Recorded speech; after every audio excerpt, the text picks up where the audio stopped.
William Morrow and HarperAudio present the Agatha Christie Mystery Collection, Book 18, The Big Four and Cards on the Table, by Agatha Christie. Performed by Hugh Fraser. The Big Four. Chapter 1. The Unexpected Guest. I have met people who enjoy a channel crossing, men who can sit calmly in their deck chairs and on arrival wait until the boat is moored, then gather their belongings together without fuss and disembark. Personally, I can never manage this. From the moment I get on board, I feel that the time is too short to settle down to anything. I move my suitcases from one spot to another, and if I go down to the saloon for a meal, I bolt my food with an uneasy feeling that the boat may arrive unexpectedly whilst I'm below. Perhaps all this is merely a legacy from one's short leaves in the war, when it seemed a matter of such importance to secure a place near the gangway and to be amongst the first to disembark, lest one should waste precious minutes of one's 3 or 5 days' leave.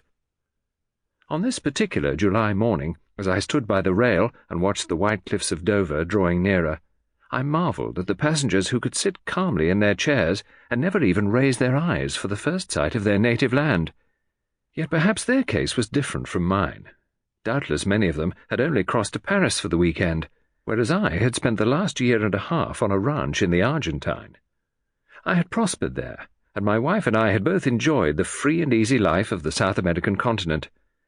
Nevertheless, it was with a lump in my throat that I watched the familiar shore draw nearer and nearer.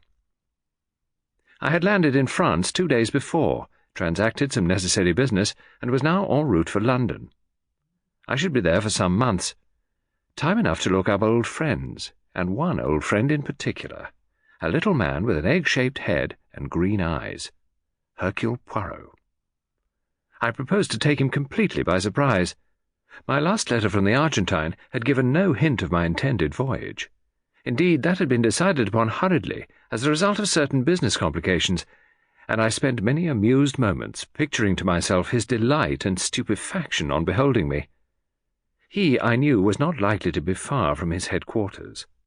The time when his cases had drawn him from one end of England to the other was past. His fame had spread, and no longer would he allow one case to absorb all his time. He aimed more and more, as time went on, at being considered a consulting detective, as much a specialist as a Harley Street physician. He had always scoffed at the popular idea of the human bloodhound, who assumed wonderful disguises to track criminals, and who paused at every footprint to measure it. "No, my friend Hastings," he would say, "we leave that to Giraud and his friends. Hercule Poirot's methods are his own. Order and method, and the little grey cells. Sitting at ease in our own armchairs, we see the things that these others overlook, and we do not jump to the conclusion, like the worthy Jap." No, there was little fear of finding Hercule Poirot far afield. On arrival in London, I deposited my luggage at an hotel and drove straight on to the old address. What poignant memories it brought back to me!